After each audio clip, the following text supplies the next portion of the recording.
Hello guys, welcome sa ating grape farm. So medyo ngayon lang nagpakita si Haring Araw dahil sa almost isang linggo na pag-uulan ng dalawang bagyo, tatlo, saka yung habagat. So alam naman natin na ang ubas mahina sa ulan. So ang number 1 na magiging sakit niyan, lalo na yung mga to, ay ang anthracnose. O ito yung yan, nagiging ganyan siya. Tapos nagbubulo-bulutong yung mga katawan nila. So ang gagawin natin na lang ay i-prevent na lang natin, tsaka yung mga sira. So hindi pa tayo makapag-prune dahil tag-ulan. Gagawin na lang natin ay yung mga na-graft natin na mga rare varieties, kagaya nito, itong Everest, spray na lang natin sila ng dito na ang ginamit natin, maliit lang, ng fungicide para maiwasan yung pagkasira. Ito lang naman, itong mga yan, kagaya nito, itong Everest, tapos itong Jupiter Seedless. Yan mga to, Jupiter Seedless yan eh.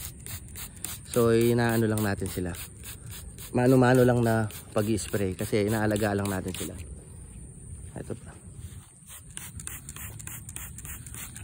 Tsaka ito yung binigay sa atin ng isang kaibigan mag-uubas. Ito itong Bravissimo. Ayan, ayan, meron siya oh. So iiwasan lang natin siyang mabulok kasi naulanan eh. Para maiwasan yung pagkabulok nila. Yan, ito.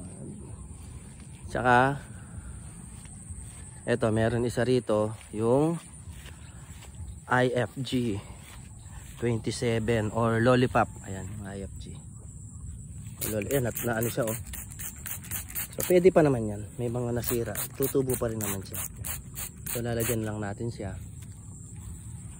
And then yan, makikita natin na nasira yung mga yan oh, may mga anthracnose yan. So ang hindi na makukuha ng spray yan, ang mangyayari diyan ipuprune na natin sila. Pero wag muna ngayon kasi nga maulan. Ito rin ang ating Shueiko. Ito yung Shueiko natin, ayan, nagano siya oh, puro anthracnose na yung Shueiko natin eh. So nagbulaklak siya, kaso ayan, naglalabas siya ng bulaklak. Kaso natutunaw din. So halagaan na lang natin siya, kagaya nito. Konting ano lang naman to, spray para ma-prevent lang. Pag nag-araw na lang, doon natin sila i-spray ng marami. Kasi rare varieties to. Ayan. So mga Peyton, ito pala yung binigay ni paring Arnold. Ito yung maganda, Jupiter Seedless, naka-graft. So mapapansin natin yung Jupiter Seedless medyo malakas ata sa ano to malakas ata sa mga anthracnose. Yan ang binigay natin kay Jupiter Seedless. Yan, nagti-check pa tayo kung may mga buhay pa sa mga ginrap natin.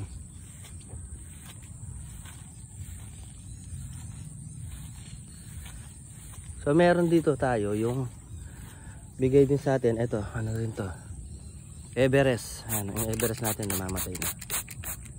Pwede pa rin yan, Everest.